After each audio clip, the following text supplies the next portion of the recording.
بیعت کا معنی بک جانا۔ یزید امام حسین کو کہتا تھا کہ میرے ہاتھ پہ بک جاؤ۔ کوئی سازش پیک یزید بھی ہو اور حسین کا کوئی غلام ہو، وہ وقت کے یزید کے ہاتھ پہ نہیں بکتا۔ مجھے ایک صاحب پوچھنے لگے کہ آپ نے ووٹ ڈالا ہے؟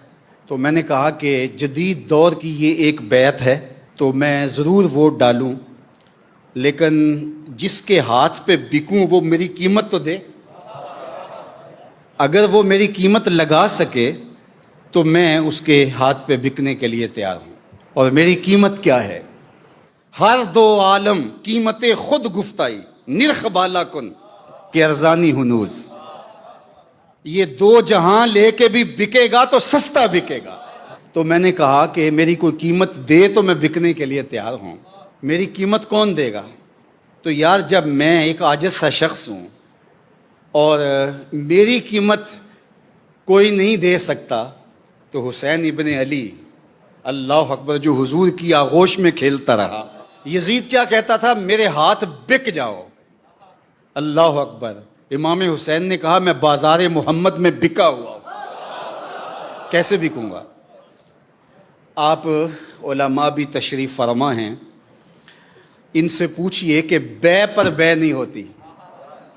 جو چیز پہلے بک چکی ہو تو اس پہ بے نہیں ہوتی، بلکہ عدالتوں میں کیس ہو جاتا ہے کہ یہ چیز پہلے ہی بک چکی تھی۔ تو حضرت امام حسین رضی اللہ تعالیٰ عنہ نے حضور سے بیعت کی تھی۔ لوگ کہتے امام حسین کیوں گئے تھے؟ انہیں مطالبہ مان لینا چاہیے تھا۔ میں کہتا ہوں پاگلو، اسے پوچھو حسین سے بیعت کا مطالبہ کرتا ہے؟ تو ہوتا کون ہے؟ تیری اوقات کیا ہے کہ فاطمہ کے فرزند سے کہتا ہے کہ میرے ہاتھ پہ بکے؟ جنت جن کی ملکیت ہے، جو جنت کا وارث ہے، اس کو کہتا ہے چند ٹگے لے لے اور میرے ہاتھ پہ بک جائے۔ کمال ہے یار۔ مالک جنت، مالک کوثر، مالک کائنات، مالک کونین، ارض و سما کے مالک کو کہتا ہے میرے ہاتھ پہ بک جا۔ کہا پوری کائنات تو ہمارے ہاتھ پہ بکی ہوئی ہے۔ تو یہ بات ذہن میں رکھیے، یزید کا انکار کرتے ہوئے امام حسین رضی اللہ تعالیٰ عنہ نے جو لفظ کہے تھے وہ یہی تھے، مثلی لا یبایع مثلہ۔ میرے جیسا تیرے جیسے کی بیعت نہیں کر سکتا۔ حسین یزید کی بیعت کرے یہ تو بڑی دور کی بات ہے، میرے جیسا بھی، تیرے جیسا کوئی اور بھی ہو، اللہ اکبر، یعنی میرا غلام بھی ہو اور وقت کا کوئی یزید بھی آ جائے تو وہ بھی اس کی بیعت نہیں کرے گا، میں تیری بیعت کروں۔